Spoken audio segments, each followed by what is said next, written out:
आप सभी लोगों का सुपर कोचिंग टेक्स्ट बुक के इस सेशन में। इस सेशन में हम लोग उन स्टूडेंट्स को लेकर के आते हैं जिन्होंने बहुत मेहनत की, काफ़ी डेडिकेशन से अपने सही रास्ते पर चलते हुए सफलता प्राप्त करते हैं। और ये सेशन इसलिए भी खास होता है ताकि वो स्टूडेंट्स जो निराश हो गए या ऐसे स्टूडेंट्स जो तैयारी शुरू करना चाहते हैं, तो वो हमेशा इस खोज में रहते हैं कि क्या स्ट्रैटेजी होनी चाहिए हमारी, या टॉपर्स जो होते हैं वो क्या स्ट्रैटेजी अपनाते हैं, किस तरह से वो तैयारी करते हैं। तो इस एम के साथ आज मेरे साथ जो स्टूडेंट हैं वो है रोज़ी रसूल। बहुत सारे स्टूडेंट्स जो हैं वो उनको जानते हैं और लगातार हमेशा स्टूडेंट्स की हेल्प करने के लिए वो जानी जाती हैं। तो मोस्ट वेलकम रोज़ी रसूल आपका इस प्लेटफ़ॉर्म पर। और मैं चाहूँगा रोज़ी कि आप सबसे पहले हमारे स्टूडेंट्स को ये बताइए कि आप कहाँ से हैं? और कैसे आपने सोशियोलॉजी से सोचा कि मुझे यूजीसी नेट जेआरएफ क्वालिफ़ाई करना चाहिए?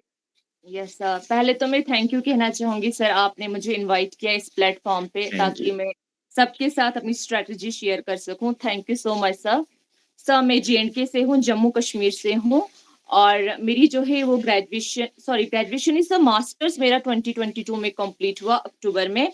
उसके बाद सर मैंने सोचा कि मुझे तो अब यूजीसी नेट का ही देना है। अंटिल 2022 सर अगर मुझे कोई भी पूछे कि फादर ऑफ सोशियोलॉजी कौन था, मैं आंसर नहीं दे पाती क्योंकि मेरा नहीं दे कभी सकते थे। इंटरेस्ट रहा ही नहीं सर इसमें। हुँ। तो मेरा इंटरेस्ट अदर सब्जेक्ट में था जो मैं आपको बता चुकी हूँ, दैट वाज इकोनॉमिक्स सर। तो उसके बाद सोशियोलॉजी में जर्नी मैंने जब स्टार्ट की तो सर काफ़ी सारे चैलेंजेस फेस करनी पड़ी मुझे स्टार्टिंग में, जब तक मुझे सोर्सेज़ का कुछ पता नहीं था। अंटिल मेरी एक फ्रेंड से मुलाकात होती है, तो वो मुझे मनोज सर का बताती है कि आपको समझना है तो आप देखिए ईज़ी वे में कहाँ आप समझ सकते हैं। सर मैंने आपकी क्लासेस लेना स्टार्ट की, इट वाज़ अक्टूबर 2023 जब मैंने आपकी क्लासेस लेना स्टार्ट की, क्योंकि उस टाइम जो है सर मेरा जेके सेट का पेपर आने वाला था हुँ। और जब मैं जेके सेट में सर अपीयर हुई, कुछ ही मंथ मुझे हुए थे, only 1 and a half month हुआ था प्रिपरेशन करे हुए। तो उसमें सर मैं अपीयर हुई और मेरा कुछ मार्क्स से वो जेके सेट रहा, तो थोड़ा-सा डिमोटिवेट उस टाइम हुई। बट सर मैंने हार नहीं मानी, मैंने कहा फिर से अब दिसंबर तो नज़दीक है, नेट का ही देना है। कहते हैं ना जो भी बच्चे सर डिमोटिवेट होते हैं, ऊपर वाले ने आपके लिए अच्छा प्लान रखा होता है। मेरा यस, जेके सेट नहीं हुआ बट मेरा नेट हुआ। इसलिए मैं यस। हमेशा I firmly believe in this कि अल्लाह ने आपके लिए बहुत अच्छा प्लान रखा होता है। तो सर नेट हो गया, वहाँ से मोटिवेशन आई। तो सर जब मैंने नेट का दिया दिसंबर में फर्स्ट अटेम्प्ट में, तो सर वो हो गया मेरा। तो उसमें जो भी सोर्सेज़ मैंने फॉलो किए, स्टार्टिंग मैंने आपकी मैराथन क्लासेस से की। हुँ, ठीक। तो रोज़ी रसूल ये एक मतलब बहुत कॉम्प्लिकेटेड रहता है हर एक स्टूडेंट के लिए कि एमए करने लग जाते हैं, है ना? फिर सबके लिए ये रहता है कि यार हमें ना अब कुछ करके दिखाना है, कुछ सर क्वालिफ़ाई करना है। तो इसके लिए हमको एक स्ट्रैटेजी की ज़रूरत होती है, एक ओवरऑल स्ट्रैटेजी की ज़रूरत होती है। तो वो कौन-सी स्ट्रैटेजी थी जो जिसको आप ये कहना चाहेंगे कि ऐसी स्ट्रैटेजी आप लोग भी रखिए और आप लोग ये स्ट्रैटेजी अगर आप फ़ॉलो करेंगे तो 100% आपको सक्सेस जो है वो मिलेगी यूजीसी नेट में। Yes sir. सर मैं उन सारे एस्पायरेंट्स को कहना चाहूँगी जो इस एग्ज़ाम की प्रिपरेशन कर रहे हैं। काफ़ी सारे लोग बोलते हैं कि 20 डेज़ में पढ़ के हो गया, 1 मंथ में हुँ, पढ़ हुँ, के हुँ, हो हुँ। गया। सर मुझे तो ये टोटल मिथ लगता है। ऐसा नहीं है कि यूजीसी नेट में इतने डेप्थ क्वेश्चन आ रहे हैं, जो हम रिसेंट ट्रेंड देखें सर। तो उसको अगर हम नज़र में रखें तो ये 20 डेज़ का एग्ज़ाम नहीं है।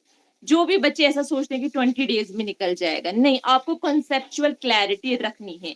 अब जितने भी बच्चे जो हमारे एस्पायरेंट्स थे, उनको यही कहना चाहूँगी कि आप अपना टाइम जो है वो अच्छे से डिवाइड करें और सबसे बड़ी बात, पेपर फर्स्ट को इग्नोर बिल्कुल ना करें क्योंकि पेपर बिल्कुल फर्स्ट नहीं। है वो गेम चेंजर होता है सर।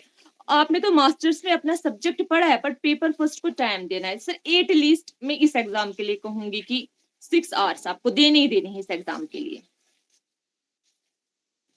तो रोज़ी, मुझे ये भी आप हमारे स्टूडेंट्स को बताइए कि कैसे आपने शेड्यूल बनाया या टाइम टेबल बनाया? आपने कोई शेड्यूल बनाया था कि यार इतने महीने में मुझे ये चीज़ें कर लेनी हैं और इतने महीने में मुझे ये चीजें कर लेनी है, और एग्जाम के पहले तक आपने क्या सोचा था कि कितने रिविजन्स आपको करने चाहिए? Yes sir. सर मेरा अपना एक शेड्यूल जो था वो मेरा फिक्स था। मेरा ये होता था कि मैं सुबह जल्दी उठूँ, जो भी रात को पढ़ा है उसको रिवाइज़ करके जाऊँ। अगर मेरा रिवीजन नहीं होता है उस दिन तो दूसरे दिन तो पक्का से वो होना चाहिए। और सर मेरा ये होता था, मेरा लाइव क्लासेस में इंटरेक्शन ज़्यादा रहता है एज़ कम्पेयर टू रिकॉर्डेड। क्योंकि लाइव क्लास में यस। मैं इंटरैक्ट कर पाती हूँ, मैं आपसे क्वेश्चन कर हाँ। पाती थी, तो वहीं पर आपके डाउट सॉल्व हो जाते थे। तो सर मैं प्रेफ़र करती थी लाइव क्लासेस देना। और ये था कि छोटे-छोटे टारगेट सेट करती थी। फॉर एग्ज़ाम्पल अगर आज मुझे कार्ल मार्क्स को पढ़ना है, तो शाम तक मेरा हुँ। टारगेट था कि इसको खत्म करके ही रहना है, चाहे कुछ भी हो जाए। सर छोटे-छोटे टारगेट्स ही सेट करने हैं। आप बड़ा नहीं एक साथ कहोगे कि 1 यूनिट कंप्लीट करना है, ऐसे नहीं होता है। छोटे-छोटे टारगेट सेट करो और छोटे आपको पता भी नहीं चलेगा कि आपका सिलेबस कितना कवर हो रहा है। और इससे इंसान का माइंड भी फ्री रहता है कि इतने बड़े टारगेट्स नहीं रखने, छोटे-छोटे और सिलेबस भी कंप्लीट। नेक्स्ट क्वेश्चन मेरा आपसे रोजी ये है कि विच ऑनलाइन प्लेटफॉर्म, बुक और study material you followed? Sir, मैंने आपके काफ़ी मटेरियल फ़ॉलो किया। आपने फ्री क्लासेस में बहुत मटेरियल प्रोवाइड किया है। मतलब मैं कहती हूँ कि अगर अच्छे से बच्चे एनालिसिस करें उसका, तो बहुत एटलीस्ट 50 टू 60% आपका वहाँ से हो ही जाएगा सर, फ्री हो ही क्लासेस जाता है। का। पेड का यस। तो फिर सवाल ही नहीं बनता, पेड में तो आपको स्पून फीडिंग होती होगी। सर, वो जो यस। एक्स्ट्रा फीचर्स आपने कराए हैं, मैंने सब नोट किए हैं, कोई एक सारे के एक्स्ट्रा सारे, फीचर भी यस। नहीं है, जो मैंने नोट नहीं किया हो। और सर बुक्स पढ़ना भी ज़रूरी है।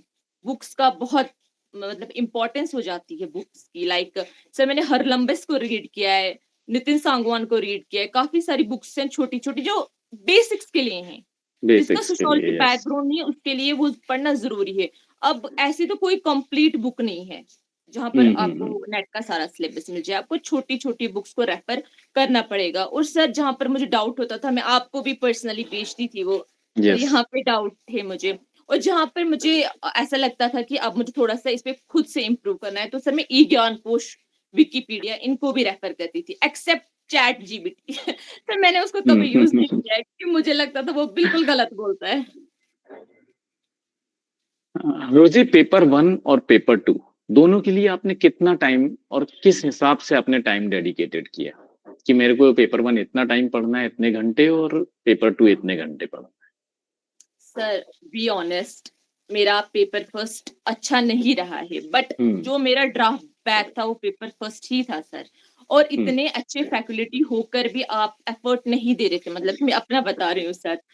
पेपर फर्स्ट एटलीस्ट आपको 3 आवर्स तो पेपर फर्स्ट को देने चाहिए। अगर 3 आवर्स नहीं हो पाते हैं, 2 आवर्स तो देने ही देने हैं। पेपर फर्स्ट का सबसे बड़ा पॉइंट रहता है सर, उसमें स्टैटिक पोर्शन काफ़ी है। उसमें जो भी चीज़ें हैं वो आपको एज़ इट इज़ पूछी जाएगी। ये सोशियोलॉजी की तरह उतना डायनामिक नहीं है। आप सोशियोलॉजी में कितना भी करने की कोशिश करें, कहीं न कहीं हमें लगता है कि ये तो रह गया। पर पेपर फर्स्ट में सर ऐसा नहीं है। इसलिए मैं कहूँगी कि जो भी बच्चे प्रैक्टिस कर रहे हैं, जो भी आने वाले एस्पायरेंट्स हैं, वो पेपर फर्स्ट को एटलीस्ट 2 आवर्स दें।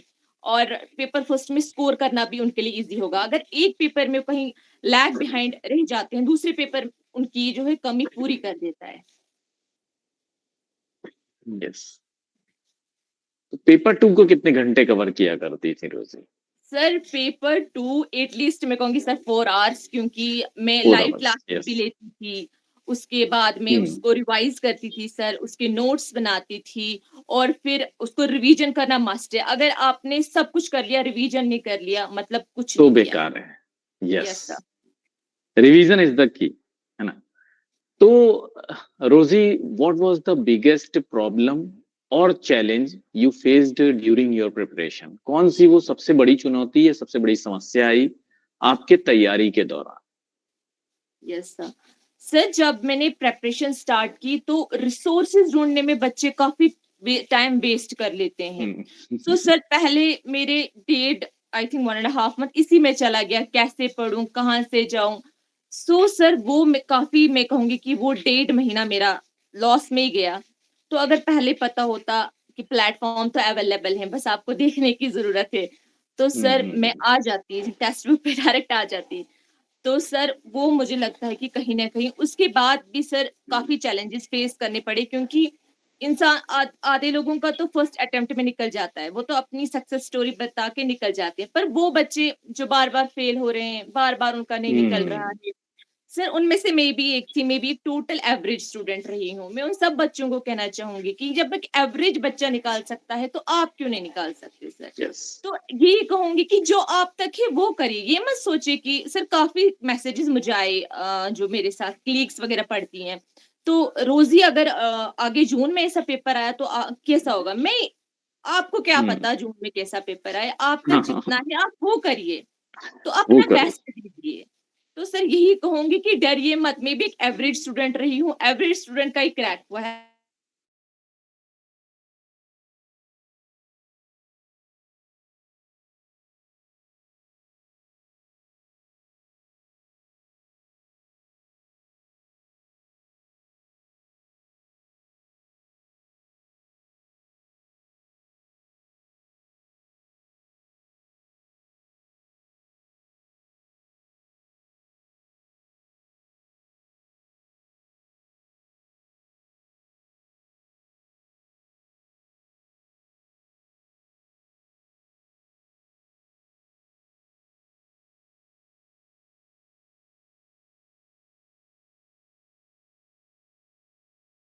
कि उनको यस सर। सजेशन दीजिए। हुँ, सर जितने भी एस्पायरेंट हैं हमारे, वो सारे मेहनत तो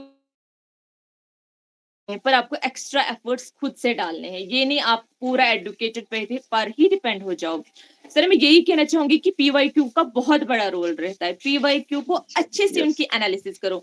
सर मैंने मेजॉरिटी में बच्चे देखे हैं कि पीवाईक्यू देखा, यहाँ पर ये आंसर था तो बस निकल गए। वो 4 ऑप्शन एनटीए आपके लिए हिंट एज़ अ हिंट उसको लो कि अगली बार एनटीए क्या पता इन्हीं ऑप्शन से यस। कुछ पूछ ले। सर अगर मैं अपना पर्सनल एक्सपीरियंस शेयर करूँ तो मैं जो भी 4 ऑप्शन होते थे, अदर देन जो आंसर था, 3 ऑप्शन जो भी उसके अलावा होते थे, सर मैं उनका भी अच्छे से एनालिसिस करती थी, उनका भी। इनकी 1-2 बुक्स देख लूँ, 1-2 कांसेप्ट्स देख लूँ और फिर मैं एक पेपर को अच्छे से एनालिसिस करती थी। आधे बच्चे बोलते हैं कि मेरा तो हो गया 19 से 20 तक मैंने सारे पेपर कर दिए। नहीं, उनको अच्छे से उनका एनालिसिस करो, बाकी ऑप्शन भी देखो, एनटीए वो हिंट एज़ अ हिंट आपको दे रहा है, आगे वो उससे भी पूछ सकता है। तो यही कहूँगी पीवाईक्यूज़ का बहुत बड़ा रोल है और रिवीजन करते रहो, चाहे कम ही लिमिटेड ही पढ़ो, बट अगर रिवीजन नहीं कर रहे हो आप कुछ रिवीज़न। नहीं कर रहे। तो यही कहना चाहूँगी और खुद पे बिलीव और एजुकेटर पे, ये तो मस्ट है।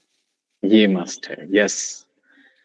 तो रोज़ी मैं समझता हूँ कि आपसे और जो भी आपसे मेरी बात हुई, उसमें से बहुत सारे स्टूडेंट्स को बहुत कुछ सीखने के लिए मिला होगा और बहुत फ़ायदा होगा उन स्टूडेंट्स को जो या तो तैयारी शुरू करने वाले हैं या जिन्हें निराशा प्राप्त हुई है। बिल्कुल रोज़ी सर, से बात करने में मुझे जो सबसे बड़ी चीज़ ये लगी कि अपने कॉन्फिडेंस को बनाए रहिए और अगर आप फेल हुए भी हैं, तो उस फेलियरिटी को अपने सक्सेस की सीढ़ी बना लीजिए, अपने सफलता का एक सफलता प्राप्त करने में भी वो एक स्टेज के समान होता है, वो आपके एक माइलस्टोन होता है, वहाँ पर आपको रुकना नहीं होता है। लगातार मेहनत करना होता है और फिर जब आप लगातार मेहनत करते हैं और डरते नहीं हैं, तो लगातार और वैसे भी देखिए रोज़ी ने एक बहुत अच्छी बात की कि जो आपने प्लान बनाया था, हो सकता है आप उसमें फेल हो जाएँ, लेकिन जो अल्लाह ने और ईश्वर ने जो आपके लिए बिल्कुल प्लान सर, बनाया है, उसमें आप हमेशा सफल होते हैं। ठीक है? बिल्कुल। तो रोज़ी हम आपके बहुत सुनहरे भविष्य की कामना के साथ और आपको थैंक यू इसी सो तरह से मच। सफलताएँ मिलें, आप जो भी एग्ज़ाम दें, अपने जीवन के एग्ज़ाम में भी आपको सफलताएँ मिलें और जो भी आप एग्ज़ाम दें, उसमें आपको सफलता मिले। इसी कामना के साथ हम लोग जो ये इंटरव्यू है, इसको एंड करते हैं। थैंक और you so thank you much very sir much, मुझसे थैंक यू वेरी मच रोज़ी इस थैंक यू प्लेटफ़ॉर्म पर सो मच आने सर। के लिए और हमारे स्टूडेंट्स के साथ अपने जो विचार हैं उसको शेयर करने के लिए। Thank you so thank much you all sir. Of you. Yes, thank you रोज़ा।